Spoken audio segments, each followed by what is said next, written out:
माता पिता एक वरदान। वृद्धाश्रम के दरवाजे पर ही पिता रमानाथ जी को उतारकर राजन चलने लगा तो वृद्ध अशक्त पिता ने कोई शिकायत नहीं की। बस आंसू भरी आंखों और रुंधे गले से हमेशा की तरह सदा खुश रहो बेटा का आशीर्वाद जरूर दिया, जिसे सुनने के लिए बेटा राजन रुका ही नहीं।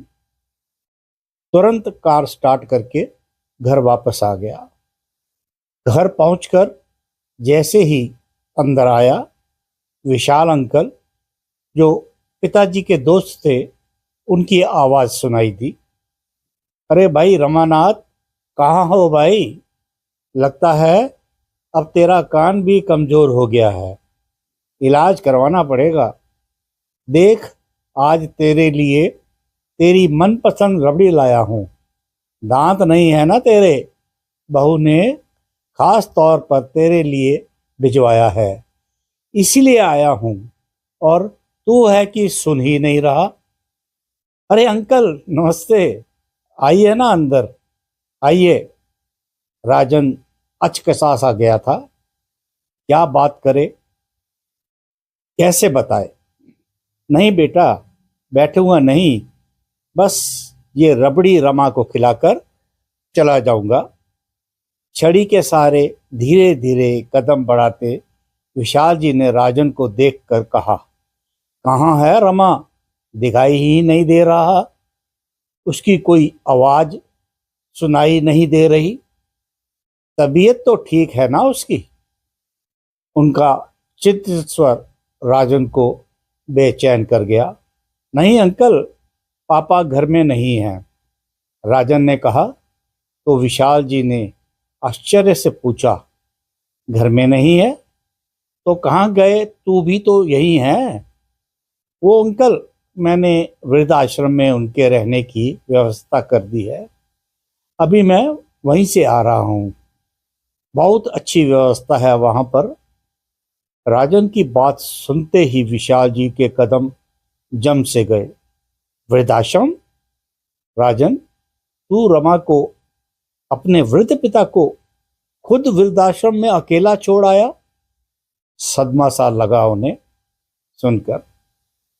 अपने लड़खड़ाते कदमों को वहीं पड़ी कुर्सी पर किसी तरह बैठकर सहारा दे पाए थे। क्यों क्यों किया तूने ऐसा राजन? तेरे लिए बोझ बन गया था तेरा पिता? क्यों? अंकल, आपसे कुछ छुपा नहीं है। मां के जाने के बाद पापा की दिनचर्या ही नहीं, बोलचाल व्यवहार भी अजीब सा हो गया है। कपड़े पहनने का सलीका ही भूल गए हैं। किसी के भी सामने कैसी भी पोशाक में आ जाते हैं।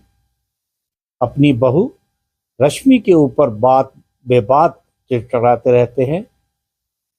कल बच्चों के ट्यूशन टीचर को अपशब्द कहने लगे थे और परसों पड़ोसी मोहन जी के बगीचे में जाकर सारे फूल को नोच रहे थे।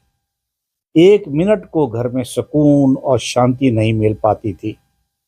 मुझे ही संभालना पड़ता था उन्हें। इतने ऊंचे पद पर हूं मैं, ऑफिस में इतना काम, रोज रोज छुट्टी कैसे मिलेगी? अचानक खड़े हो गए थे विशाल जी। बस बेटा बस,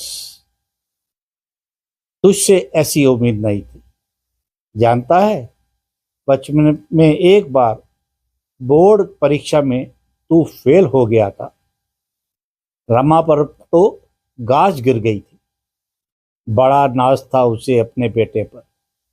सारी बिरादरी में उसकी बदनामी हुई, पर तुझ पर उसने आंच नहीं आने दी थी। तू परेशान सा हो गया था, घर से बाहर नहीं निकलता था, घर में सबके ऊपर चिल्लाता था। कभी नहीं पढ़ूंगा ऐसा भी कहता था। उस समय रमा ने ऑफिस से लंबी छुट्टी ले ली थी और पूरे समय तेरा ख्याल रखता था। अपने हाथों से तेरी पसंद की चीजें बनाकर खिलाता था। किसी से मिलता जुलता नहीं था। सिर्फ मैं ही था जिससे वो अपना दुख सुख बांट लेता था।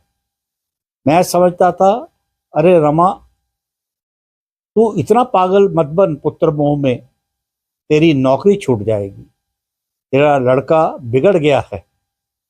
तेरे इसी लाड में उसको डांट फटकार लगा। तब तो बहुत विश्वास से कहा करता था, नहीं, विशाल मेरा बेटा है, ये कभी गलत राह पर नहीं जा सकता। अभी बच्चा है, गलती हो गई, सुधर जाएगा। देखना, एक दिन मेरा नाम रोशन करेगा। नौकरी का क्या है, मुझे फिर कोई सी मिल जाएगी, पर मेरा बेटा खो गया तो अभी मेरे बेटे को मेरे स्नेह और ख्याल की जरूरत है। दिन रात एक कर दिया था उसने।